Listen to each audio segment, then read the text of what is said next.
Shalom, salam sejahtera bagi Bapak Ibu Saudara-saudara, anak-anak yang dikasihi oleh Tuhan Yesus Kristus. Jumpa kembali bersama saya Pendeta Eka di dalam renungan firman Tuhan pada hari ini, Rabu 12 Oktober 2022. Sukacita dan damai sejahtera dari Tuhan Yesus kiranya memberkati hidup kita sekalian. Puji nama Tuhan. Sampai pada pembacaan firman Tuhan hari ini, yakni kitab Yesaya pasal 40. Kiranya firman Tuhan menerangi jalan kehidupan kita. Baik, sebelum kita akan bersama-sama belajar, kita akan berdoa.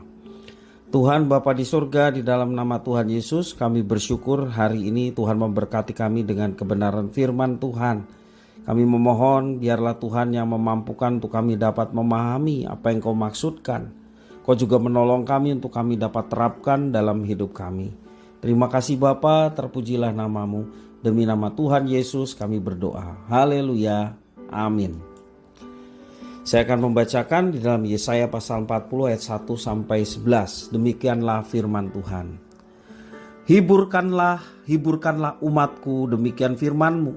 Tenangkanlah hati Yerusalem dan serukanlah kepadanya bahwa perhambaannya sudah berakhir, bahwa kesalahannya telah diampuni, sebab ia telah menerima hukuman dari tangan Tuhan 2 kali lipat karena segala dosanya. Ada suara yang berseru-seru, persiapkanlah di padang gurun jalan untuk Tuhan, luruskanlah di padang belantara jalan raya bagi Allah kita. Setiap lembah harus ditiup dan setiap gunung dan bukit diratakan. Tanah yang berbukit-bukit harus menjadi tanah yang rata, dan tanah yang berlekuk-lekuk menjadi dataran. Maka kemuliaan Tuhan akan dinyatakan, dan seluruh umat manusia akan melihatnya bersama-sama. Sungguh Tuhan sendiri telah mengatakannya. Ada suara yang berkata, berserulah. Jawabku, apakah yang harus kuserukan? Seluruh umat manusia adalah seperti rumput dan semua semaraknya seperti bunga di padang. Rumput menjadi kering, bunga menjadi layu, tetapi firman Allah tetap untuk selama-lamanya. Hai Sion, pembawa kabar baik, naiklah ke atas gunung yang tinggi. Hai Yerusalem, pembawa kabar baik, nyaringkanlah suaramu, kuat-kuat. Nyaringkanlah suaramu, jangan takut. Katakanlah kepada kota-kota Yehuda, lihat, itu Allahmu. Lihat, itu Tuhan Allah.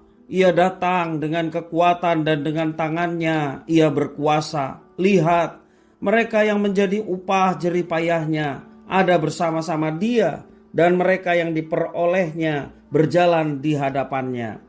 Seperti seorang gembala, ia menggembalakan kawanan ternaknya dan menghimpunkannya dengan tangannya. Anak-anak domba di pangkunya, induk-induk domba dituntunnya dengan hati-hati. Bapak Ibu Saudara-saudara yang dikasihi oleh Tuhan, kalau kita perhatikan teks yang kita baca hari ini, bagaimana Tuhan menyatakan kasih-Nya kepada umat-Nya. Bapak Ibu Saudara-saudara, hidup tanpa kasih Tuhan Allah dapat diibaratkan seperti makanan yang mewah, tapi rasanya hambar dan juga tidak bergizi. Kelihatannya bagus, namun tidak berguna, tidak bisa dinikmati dan sia-sia.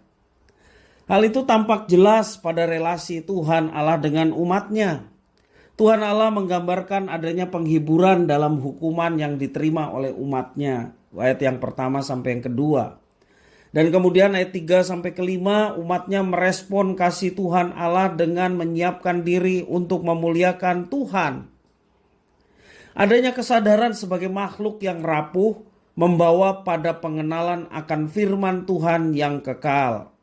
Dan akhirnya Tuhan Allah memberikan kabar sukacita bahwa ia akan menghimpun umatnya.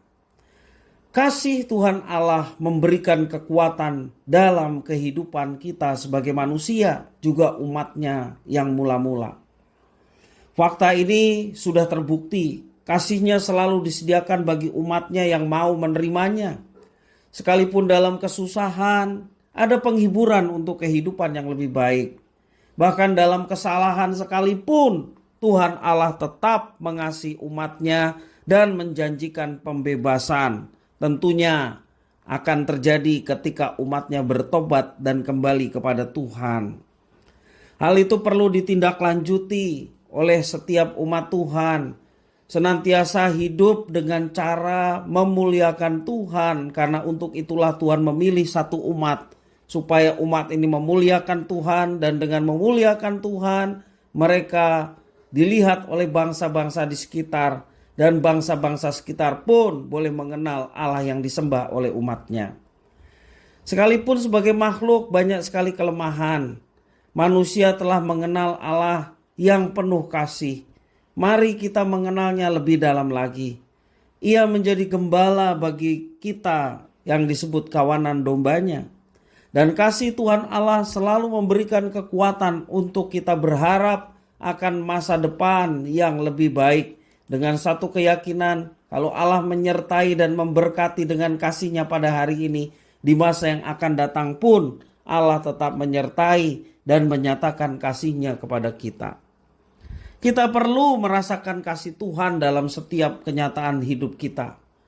Ia tidak pernah kehilangan cara untuk menunjukkan kasih-Nya kepada umat yang dikasih-Nya. Ia dapat mendorong kita untuk sekuat tenaga memuji Tuhan Allah yang kekal, tak berkesudahan kasih setia Tuhan. Kesetiaan Tuhan tidak pernah hilang dari kehidupan kita, sehingga kita layak untuk selalu berharap dan bersandar kepadanya. Selalu ada kabar sukacita yang diberikan oleh Tuhan. Dan oleh karena itu marilah kita mengarahkan hati kita untuk memahami karya kasih Tuhan yang sedemikian besar dalam hidup kita. Dengan demikian dalam setiap kenyataan kehidupan kita, kita selalu melihat kesetiaan-Nya dan kita dikuatkan untuk hidup di dalam sukacita. Bapak Ibu saudara-saudara yang dikasihi oleh Tuhan, kesusahan apapun, bahkan hal yang mengecewakan sekalipun, dapat diubah oleh Tuhan menjadi kabar sukacita di dalam kasih setia Tuhan yang kekal. Mari kita buktikan itu, mari kita alami itu. Bersandarlah kepada Tuhan. Ketika kita salah, bertobatlah, memohon pengampunan. Alamilah kasih setia Tuhan. Bahkan di saat kita mengalami kekecewaan, di saat kita mengalami kesusahan, bahkan mungkin sakit penyakit yang belum tersembuhkan. Ketika kita mengandalkan Tuhan dan bersandar kepadanya, kita akan melihat bagaimana kasih setia Tuhan yang kekal itu boleh kita alami. Dan penyertaan Tuhan yang membawa kemenangan itu boleh betul-betul kita akan alami. Mari kita buktikan itu, mari kita alami itu semua. Kiranya firman Tuhan memberkati kita sekalian. Kita berdoa. Tuhan Bapa di surga, di dalam nama Tuhan Yesus, kami sungguh bersyukur dan berterima kasih kepada Tuhan yang memelihara hidup kami dan juga firman Tuhan yang menerangi jalan kami. Mampukan Tuhan untuk kami tetap bersandar kepada Engkau di tengah kesulitan ataupun persoalan, bahkan kekecewaan di dalam kehidupan di dunia ini. Kami boleh tetap memandang pengharapan yang Tuhan sediakan, sehingga kami tetap teguh dan kuat, tidak mudah goyah terhadap situasi, kondisi apapun yang ada di sekitar kami. Kami mau tetap bersandar kepada Tuhan, mengkondisikan diri kami untuk senantiasa terus dekat dengan Tuhan, sehingga yang muncul dalam hidup kami adalah sukacita, damai sejahtera, semangat untuk menjalani kehidupan, karena ada Tuhan menyertai dan memberkati. Terima kasih ya Tuhan atas firman-Mu, mampukan kami untuk melaksanakannya. Demi nama Tuhan Yesus Kristus, kami sudah berdoa dan bersyukur kepada Bapa di surga. Haleluya. Amin.